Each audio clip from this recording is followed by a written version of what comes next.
tia changamoto kubwa ya mmomonyoko wa maadili na hii inasababishwa na mabadiliko ya tamaduni, malezi na mifumo ya kijamii. Kwa sasa kumekuwa na dhana ya kwamba shule zetu zinazobeba wanafunzi wa jinsia moja nako kumekuwa na changamoto ya vitendo vya usagaji na ushoga. Je, serikali haioni sasa umefika wakati wa kuondoa utaratibu huo ili kukabiliana na changamoto hii? Mheshimiwa Waziri Mkuu. Mheshimiwa Naibu Spika, nimpongeze Mheshimiwa Mbunge Thomas Kampala.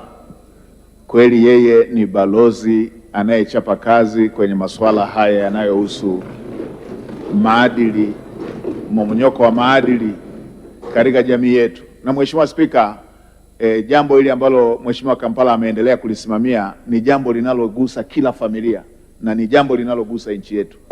Bila maadili ya vijana wetu hatuna hatima njema, hatuna kesho ya taifa letu. Kwa hiyo nikupongeze sana Mheshimiwa Mbunge.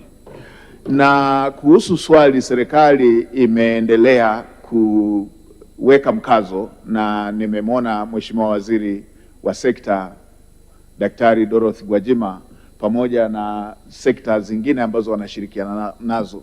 Mheshimiwa Naibu Spika, serikali inatilia mkazo mkubwa sana kwenye jambo hili kwa kuzingatia kwamba hili limebeba hatima ya kesho yetu. Moja ya hatua ambazo tumezichukua ni kubadilisha baadhi ya taratibu kwenye shule zetu hizi za bweni, ikiwemo kufuatilia kwa karibu masuala yanayohusu malezi kwa watoto hasa wanapokuwa katika shule zetu.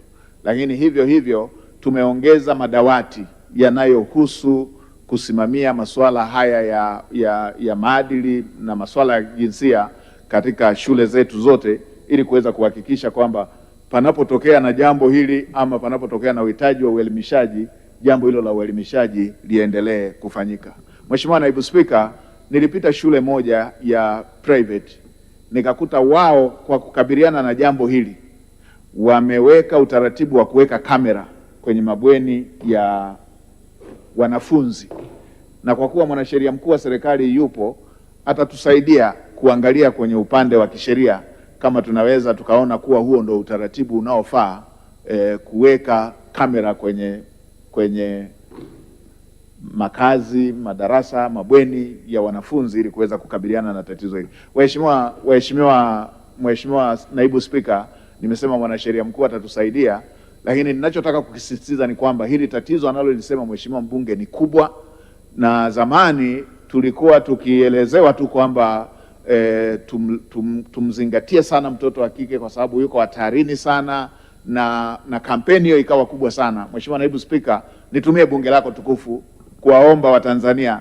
kwamba sasa tuwazingatie watoto wote, hata watoto wa kiume kwa sasa wako hatarini sana, na pengine hatari ambayo wanaipata watoto wa kiume kwa sasa inaweza ikawa kubwa kuliko hata lile tulilokuwa tunaliona tatizo kwa watoto wa kike. Kwa hiyo jambo hili, pamoja na kwamba lina balozi, pamoja na kwamba lina wizara, pamoja na kwamba serikali inasukuma, lakini nchi nzima kuanzia ngazi ya familia, taasisi za dini, taasisi za kijamii, tutambue kwamba hili ni jambo ambalo linahitaji mshikamano wa nchi nzima ili tuweze kukabiliana nalo, vinginevyo tutakuwa tunahatarisha hatima ya taifa letu.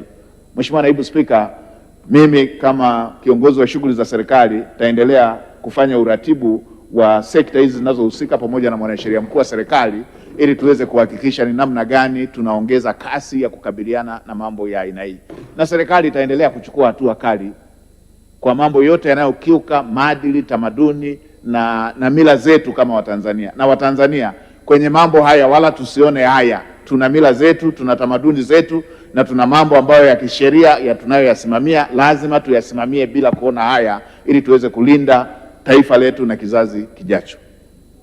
Hivi unajua kwa nini makampuni makubwa duniani hayaachi kujitangaza kila siku, licha ya kwamba tayari yanafahamika?